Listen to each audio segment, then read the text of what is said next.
See what I like about God? Folk act like he was God enough to forgive them, but he's not God enough to forgive you. But aren't you glad God is not like man? In the text they say this is a carpenter's son. Not only that, his mama's name was Mary. Mary in this time was a very common name for a very common woman. See, some of you came from a low degree. You came from a low place. Mom and daddy didn't have much. All your grandparents didn't have much. And that's what they said about Jesus. He's come, but he didn't come from much. Then they begin to remind him of his sister. They said, we even know your sister, Jesus. But don't you know that should have been another reason for them to embrace him? Because he was one of them. But is there anybody that can admit it shouldn't matter where you came from? All that should matter is where you're going. Slap your neighbor and say, when you ask me where I've been, I'll tell you where I'm going. Hold me, I'll shut up. Tell your neighbor, and I get ready to close here. When they ask you where you've been, you need to tell them where you're going. Hold me, I'll shut up. They said, Jesus, we know your sister.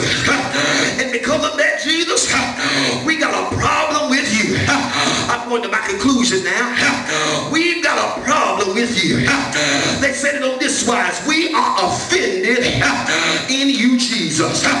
See, when you are really anointed, Christ in the Greek means Christos. Christos is the anointed one. Anytime you've been anointed, your presence will offend people. You'll step in a funeral and they'll say, who in the world do you think you are? Who does he think he is? He think he cute. Hell no, I know I'm cute. And you know what? You think I'm cute too. That's why you said it. Testing 1, 2, 3. I can't hear nobody. You think you all of that in a bag of chips? No, baby, I'm better than that. They sell chips $25, 25 cents a bag. Honey, I know my word. I don't think I'm all in the bag of chips. Forget the chips, I am all that. How do you know Dunlap? Because I've got the greater in me. Open your mouth and shout greater. Y'all ain't ready to sit down. I'm almost there. That's the pack. I'm almost there.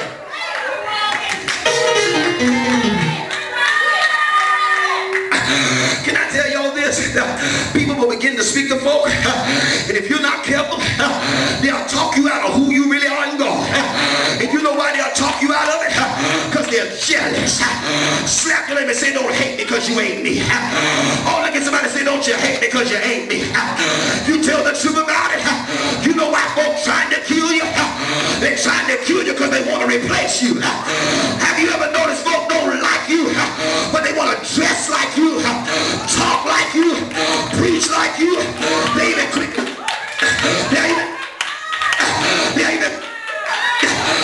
like you.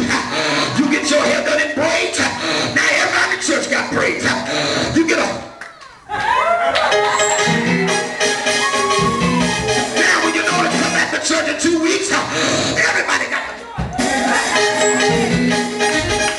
oh, y'all over to talk here. You gotta tell some folk, don't hate the player, but they hate the game. Don't hate the player, hate the game. I'm almost there. Sit down, y'all. Rejected, but look at your neighbor and say, neighbor, don't you let anybody talk you out of who you are in God. Hold me, I'll shut up. I look on TV, especially YouTube. You even go to most churches. Folk are walking, talking, dress, and act like you. They even want to speak in tongues, dance like you.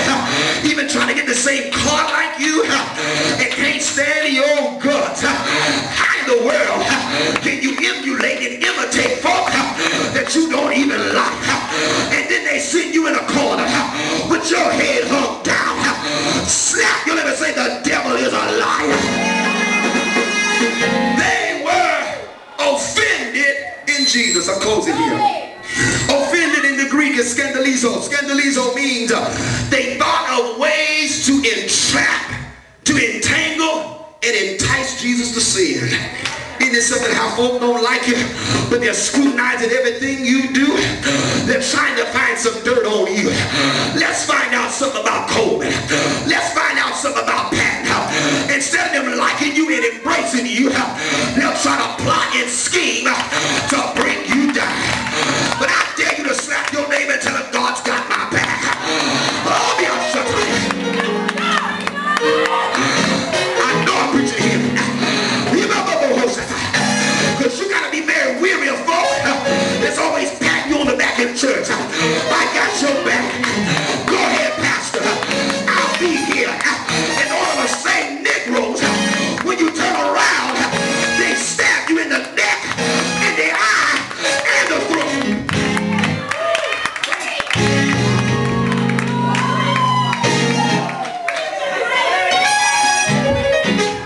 Y'all sit down here.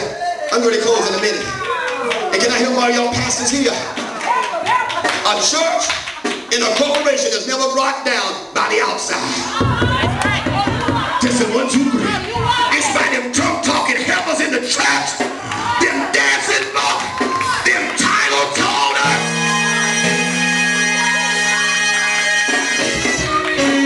They don't want to help me preach here tonight. It's the same ones that's carried your briefcase, carried your towels, have driven you, have lived in your house for free. Let me put that in there. God, I wish I had my cordless mic tonight. It's the same folk you babysit, they're nappy-headed, no manners children. They tore up your house. They ate your food. And now you ain't no good.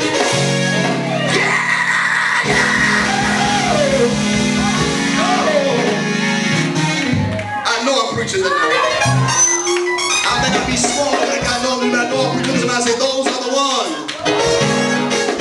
Be those same folks that sit on your board. Preach Dunlap. Look at your neighbor and say, you better watch those folks, watch those folks, watch those folks. Have you ever noticed it? It's amazing how people on the outside of your church know everything going on in your church. And you better be careful because folk on the outside won't know what's going on unless it's somebody from the inside.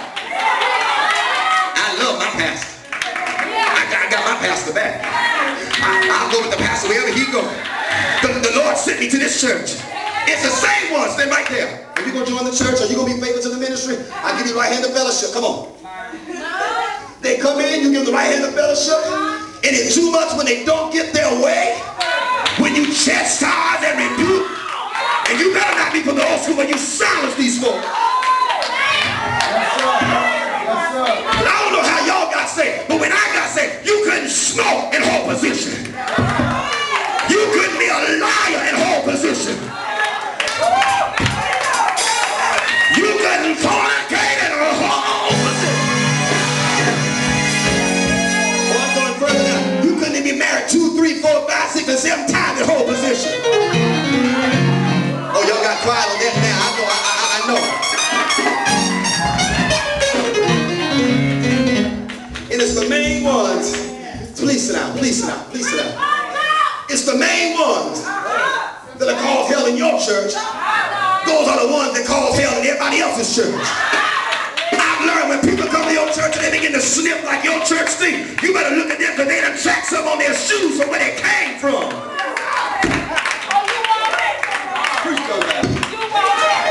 Y'all might not come back again, but I'll preach anyhow. Somebody open your mouth and say, yes, God. People, you'll find fault. And I learned this the hard way in pastoring. You can't please everybody. Slap him and say, don't even try. Be who you are, nothing more and nothing less.